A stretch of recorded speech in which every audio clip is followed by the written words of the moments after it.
आज आपण पान बनवणार आहोत। तर पान बनवण्यासाठी आपण पहिल्यांदा साखळी तयार करून घेऊ।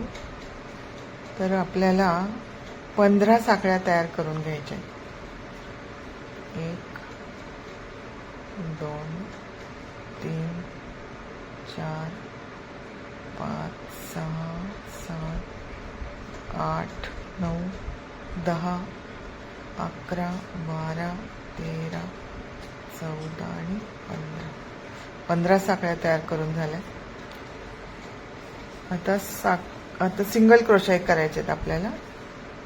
3 सिंगल क्रोशे करायचे आहेत। तर सिंगल क्रोशे करताना ही साखळी व्यवस्थित अशी धरायची हातात, म्हणजे सिंगल क्रोशे चांगले करता येतात।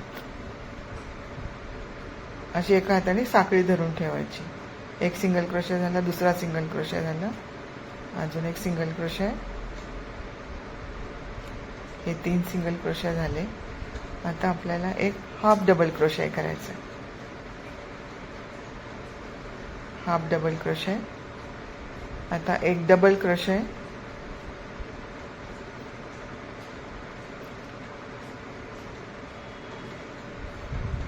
आता ह्या व्हिडिओमध्ये single crochet, half double crochet, double crochet आणि ट्रिपल क्रोशे हे तिन्ही खांब आपल्याला तयार करायला मिळतात एका पानामध्ये।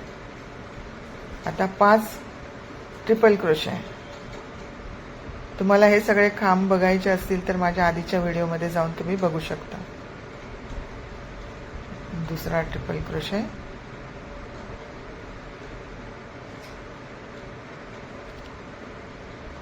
तिसरा,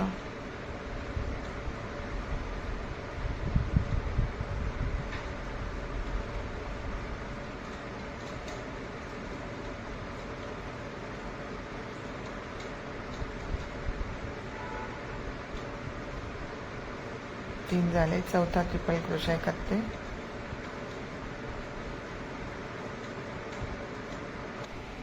आता 5वा ट्रिपल क्रोशे। 5 ट्रिपल क्रोशे पूर्ण करायचे।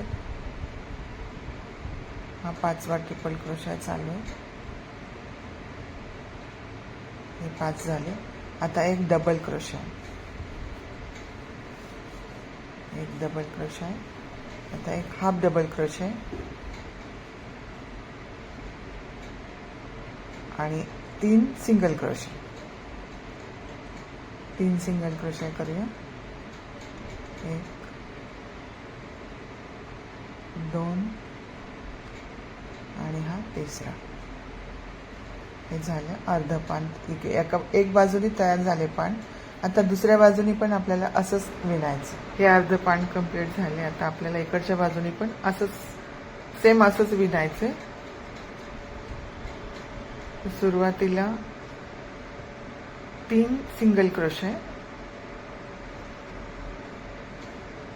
3 सिंगल क्रोशे केल्याच्या नंतर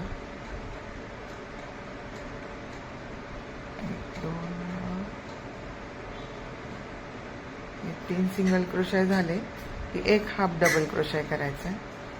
असंच मी तुम्हाला पूर्ण पान विणून दाखवते।